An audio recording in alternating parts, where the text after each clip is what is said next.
সারা দেশে ধর্ষণ ও যৌন নিপীড়নের দৃষ্টান্তমূলক বিচারের দাবিতে বিক্ষোভ সমাবেশ ও অবস্থান কর্মসূচি পালন করেছেন বিএনপির অঙ্গ সংগঠন সহ বিভিন্ন বিশ্ববিদ্যালয় ও কলেজের শিক্ষার্থীরা। এ সময় রাজশাহী ও কুমিল্লা সহ বেশ কিছু জেলায় মহাসড়ক অবরোধ করে তারা। এ সময় বক্তারা ধর্ষণের একমাত্র শাস্তি ফাঁসি প্রকাশ্যে কার্যকরের দাবি জানান। প্রতিনিধিদের পাঠানো তথ্য ও চিত্রে ডেস্ক রিপোর্ট। দেশ জুড়ে তোলপাড় ওয়ালটন ফ্রিজ কিনে আপনিও হয়ে যেতে পারেন মিলেনিয়ার।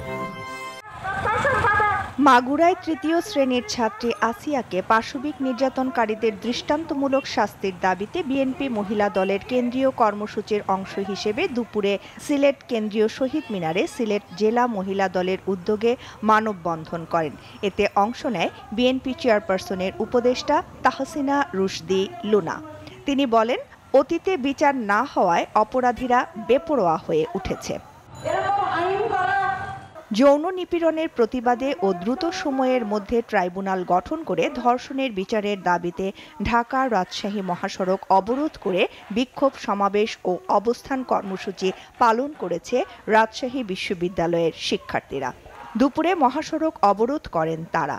এর আগে বেলা 11:30টার দিকে শিক্ষার্থীরা ক্লাস বর্জন করে প্যারিস রোডে মিছিল নিয়ে জড়ো হন। ঢাকা চট্টগ্রাম মহাসড়ক অবরোধ করে বিক্ষোভ করেছেন কুমিল্লা ভিক্টোরিয়া কলেজ সহ বিভিন্ন কলেজের শিক্ষার্থীরা। বেলা 11:30টা থেকে দুপুর 1:45 পর্যন্ত মহাসড়কের কোটবাড়ি বিশ্ব রোড এলাকায় প্রায় সোয়া 1 ঘন্টা এই কর্মসূচি পালন করে তারা। এতে মহাসড়কের দুপাশে অন্তত 10 কিলোমিটার যানজটের সৃষ্টি হয়।